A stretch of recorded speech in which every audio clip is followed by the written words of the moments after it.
Assalamualaikum warahmatullahi wabarakatuh murid-murid. Hari ini kita akan belajar hukum Ka dan Ga dalam buku Nota Menggapai 8A UPKK, muka surat 63. Okey. Cikgu harap semua murid-murid bersedia ya. Okay, yang pertama, bunyi Ka dan Ga di akhir tidak ada alif. Tidak ada huruf alif. Jadi penggunaan huruf Ka dan Ga dalam penggunaan bahasa Jawi tidak ada alif. Yang kedua, sekiranya menerima imbuhan akhiran, perlu ingat sekali lagi imbuhan akhiran dalam penggunaan Ka dan Ga ni, murid-murid perlulah tambah huruf alif. Okey, tambah huruf alif. Okey. Jadi kalau huruf Jawi tu huruf Ka dan Ga dalam suku kata dia, kita nak tambah alif lah. Tapi kalau ada imbuhan akhiran, kita perlu tambah alif. Okey, macam mana? Macam mana? Kita tengok contoh. Okey, contoh luka. Okey, contoh luka. Ni huruf Ka. Ni huruf Ka padanan huruf Ka. Okey, lukanya. Hurufnya ini adalah imbuhan akhiran. Jadi kita perlu tambah alif. Yang sebenarnya huruf Ka ni kalau tak ada apa-apa kita tak perlu tambah alif lah. Jadi untuk imbuhan perlu tambah alif sebelum akhir. Okey, laga. Laga huruf Ga. Laga ni kita tak perlu tambah alif. Tak perlu tambah alif. Tapi apabila dimasukkan imbuhan akhiran, kita perlu tambah alif. Okey, faham setakat ni? Boleh semua? Okey, boleh insya-Allah. Okey, contoh. Ni contoh dia ni. Buka, duka, kakak ni.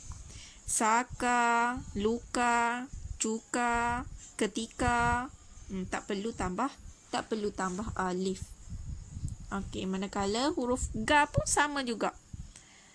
Raga, tenaga, laga, geliga, tiga, tangga.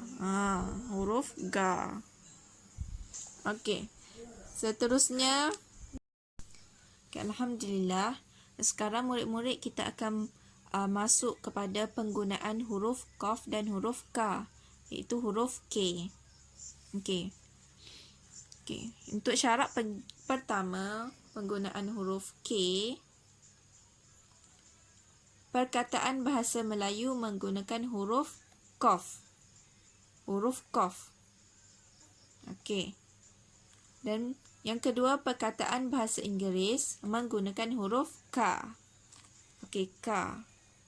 Dan huruf Qaf dalam padanan huruf K. Okey. Mula-mula kita masuk penggunaan huruf K. Penggunaan huruf K. Dalam Jawi kita gunakan huruf K dan huruf Qaf. Okey, pertama kita ingat huruf K untuk bahasa Melayu kita asingkan kepada dua kategori, iaitu suku kata awal dan suku kata akhir. Okey, pertama, suku kata di awal menggunakan huruf K dalam bahasa Melayu. Perkataan bahasa Melayu, huruf Jawi, kita guna huruf K ni jika huruf itu berada di awal suku kata. Okey, contohnya kaki. Okey, kaki ni di awal suku kata. Okey, kaki ni ada dua suku kata. Suku kata pertama dan suku kata kedua. Di awal suku kata K, huruf K ni, kita perlu menggunakan huruf K ni. Huruf K. K, Ki.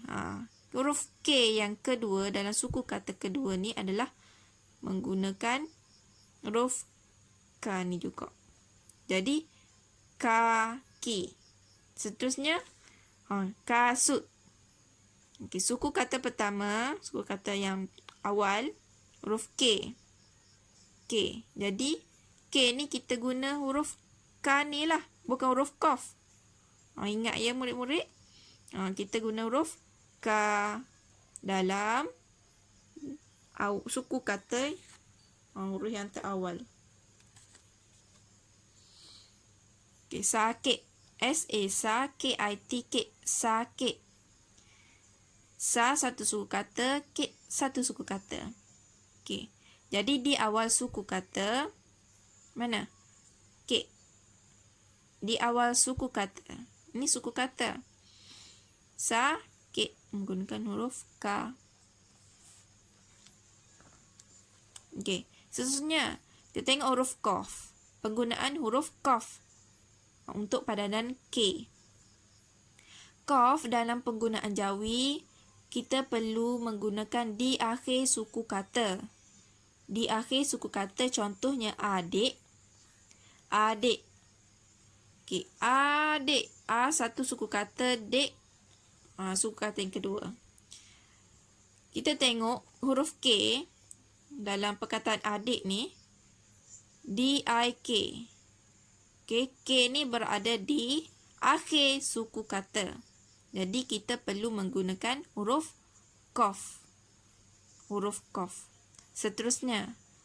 Okay. Kakak. Banyaknya huruf K tak? Okay. Jadi huruf K yang pertama ni dalam suku kata pertama lah. Tapi dia berada di awal suku kata. Jadi kita menggunakan huruf K. K. K ni dah di awal suku kata. Sebab ni adalah suku kata yang kedua. Di awal suku kata kita menggunakan huruf K. A ni kita buang sebab dia berada di tengah huruf konsonan. Huruf alif. Huruf alif buanglah. Dan kita menggunakan huruf Qaf sebab dia berada di akhir. Di akhir suku kata tukar kepada huruf Qaf. Kakak. Okay, laksa.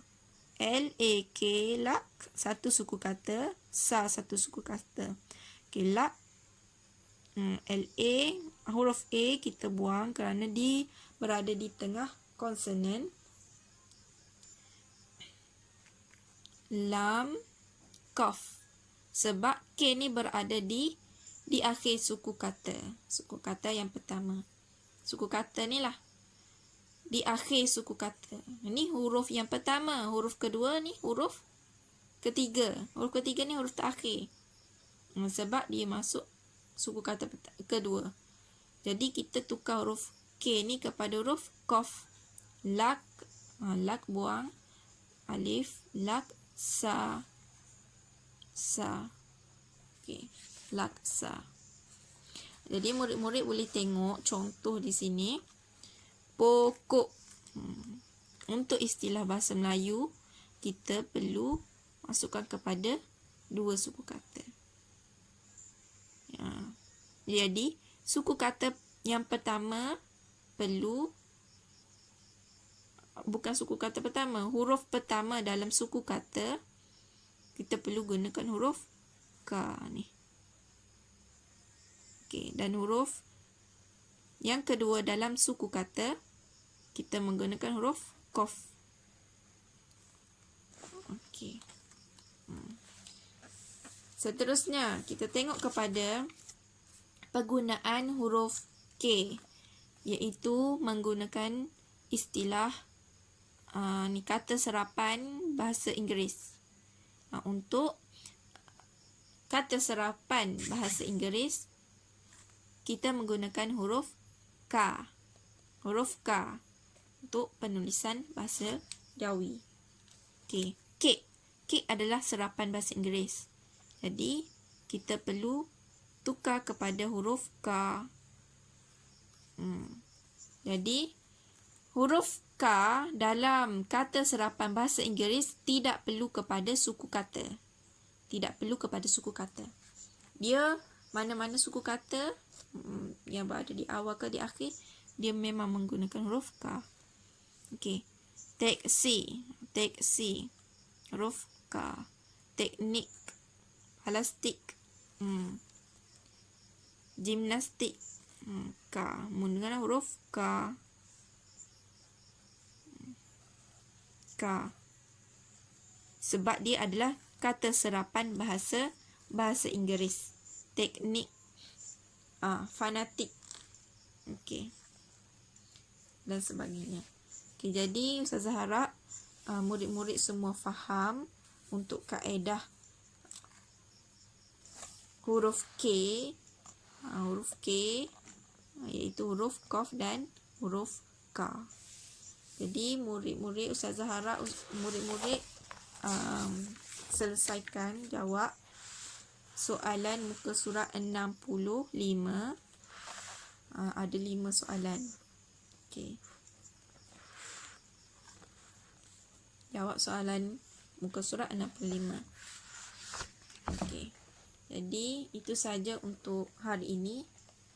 Terima kasih.